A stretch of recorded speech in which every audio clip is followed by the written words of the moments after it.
Hello ඔයාලා හැමෝම අපේ චිලි ලයිෆ් Facebook page එකට වගේම YouTube channel එකට සාදරයෙන් පිළිගන්නවා. අද පොඩි වීඩියෝ එකක් ලොකු දිගට කතා කරන්න බලාපොරොත්තු වෙන්නේ නැහැ. සාමාන්‍යයෙන් අපිට මුලින් මේ පැලසවන්නේ මුල් කාලේ සති 5න් 4න් වගේ සුදු මැස්සගේ හානිය තිබුණා. කොළ කොට වුණා. අපි ඒවට ප්‍රතිකාර විදියට අබමැක්ටින්, ෆ්ලිෆරොනිල්, එවිසෙක්ටේස් ඒ වගේ දේවල් යූස් කරලා අපි ඒක පාලනය කරගත්තා. ඒ කියන්නේ සම්පූර්ණයෙන් පාලනය වුණා. ඔයාලට මේ බලන්න පුළුවන් මෙන්න මේ කොළේ අමුතුවට පේන්නේ මේ කොළ පොඩේ ඇවිල්ලා ඒක හරි ගස්සගත්තා. ඒ කියන්නේ ප්‍රතිකාර කියන්නේ ඒ වගේ දේවල් නිසා ඒක හරි ගිය එකක් තමයි මේ පේන්නේ. එතකොට ඒ වගේ තිබිලා අපි මේ පැලවලට මෙන්න මේ පැලවලට ආධාරක වශයෙන් මේ මෙන්න මේ පටිය ගැහුවේ අපි මේ ළඟදී. ඊට කලින් මේවට තිබුණේ මෙන්න මේ වගේ මේ කියන්නේ මේවා හිටවල පොඩි ලී ගහලා මෙන්න මේ වගේ මේ ලී උල ගහලා ওই කහපාට බිම තියෙන පටි වලින් පැලේ බැඳලා තමයි තිබුණේ. ඊට පස්සේ අපි ඒ කියන්නේ වැස්ස පටන් ගත්තට පස්සේ ඒ ලී ආධාරකේ මෙයාලට මදි නිසා මේ කියන්නේ මෙයාලා ගැලවිලා බිම වැටෙන්න ගත්තා. ඊට පස්සේ එයාලගේ ආධාරකේ මදි හින්දා අපි තීරණය කරා මෙන්න මේ වගේ ට්වින් නූල් මේක නිකන් ප්ලාස්ටික් වගේ දැනෙනවා මේ වගේ නූලකින් මෙයාලව ආධාරකයක් දීලා මේ නූල මෙහෙමම පහළට ඇවිල්ලා මේ කෝච්චිය කියන්නේ මේ පැකට් එක වටේ ගිහිල්ලා මෙතනින් එක පාරක් බැඳලා තියෙනවා. ඊට පස්සේ මෙතනින් ගහ තද වෙන්නේ නැතුව තද වෙලා නැහැ ලොකු ඉඩක් තියෙනවා යාට ලොකු වෙන්න ගහ තද වෙලා නැහැ පොඩි ආධාරකයක් විතරයි වැටෙන්නේ නැති වෙන්න තියෙන්නේ. එහෙම බැඳලා ඊට පස්සේ අපි ඊට පස්සේ මෙයාලගේ තිබුණු කෝට් ඔක්කොම ගැලෙව්වනේ. අපිට සැකයක් ආවේ කියන්නේ වැස්සත් එක්ක සාමාන්‍යයෙන් වැස්සල කියන්නේ දිලීර ආසාදන වැඩි වෙන කාලේ. එතකොට වැස්සත් එක්ක දැන් මෙයාලගේ මුල් ඩැමේජ් වුණාම කෝටු කඩද්දි මුල් ඩැමේජ් වුණොත් මෙයාලට දිලීර ඉක්මනට ආසාදනය වෙන්න පුළුවන් නිසා අපි ඊයේ නෙමෙයි පෙරේදා සම්පූර්ණයෙන්ම මේක ඔක්කොම බැඳලා ඉවර වුණාට පස්සේ ගැහුවා කැප්ටන් පාංශු දිලීර නාශක කියන්නේ කැප්ටන් ගැහුවා. හැබැයි ගැහුවේ ඇල්බර්ට් සොලියුෂන් එක්ක මික්ස් කරලා. මොකද කැප්ටන් වෙනවා ඇල්බර්ට් සොලියුෂන් වෙනමයි දාන්නේ කිව්ව මෙයාලගේ වතුර ප්‍රමාණය කියන්නේ HP ගේ වැඩි වෙලා වතුර ප්‍රමාණය වැඩි වෙනවා. අර වතුර වැඩි වුණාමත් මුල් කුණු වෙනවා. මොකද අනික වැස්ස දවස්. ඒ නිසා කොයි වෙලේ වහෙයිද දන්නේ නැහැ. ඒ හැමදේම නිසා වැස්සත් ටාගට් කරලා සාමාන්‍ය වෙනදට ලීටර් 80ක් වගේ දාන එකට ලීටර් 60 ලීටර් 30ක් වගේ 30කට වගේ දිය කළා තමයි දුන්නේ. හැබැයි ඒ වගේම වැස්සා.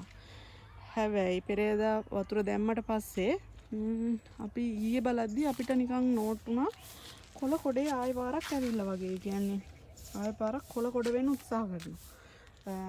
අපි හැබැයි මේකට මේ ගැහුවා චෙස් කියන්නේ සුදු මැස්සට ප්‍රබල හානියක් කරන්න පුළුවන් රසායනිකයක්.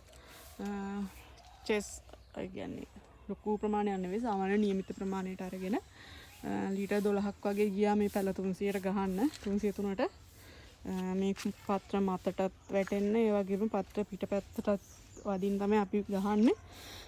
එහෙම ගහලා ඉවර වෙලා ඉද්දි අපිට නිකමට හිතුණා මොකද අපි බීටා කැප්ටන් ඇල්බර්ට් සොලියුෂන් එක මික්ස් කරලා තමයි ගැහුවේ. අපිට සමහර තැන්වල දැක්කා කියන්නේ මෙයාලා වැරදියට තේරුම් ගත්තා. මේ කියන්නේ පොහොරක් එක්ක තව දෙයක් දුන්නාම මෙයාලට වැරදි අදහසක් ගිහින් වගේ මෙයාලගේ වටහා ගැනීම වැරදිලා වගේ.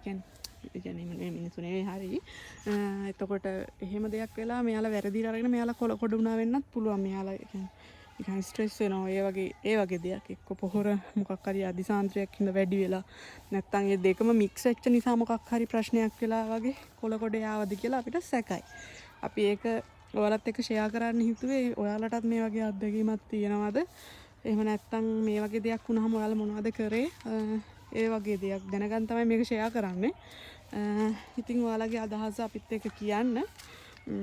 ඊ අපි ඊට පස්සේ චෙස් ගැහුවට පස්සේ මෙයාලා සාමාන්‍යයෙන් දැන් ආයි හොඳ වේගෙන එනවා.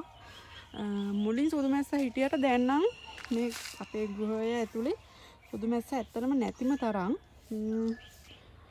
මැස්සෙක් දෙන්නෙක් වගේ ඇති. ඒ කියන්නේ ඉස්සලා ගස් හෙල්ලුවාම මැස්සෝ පියාඹනවා.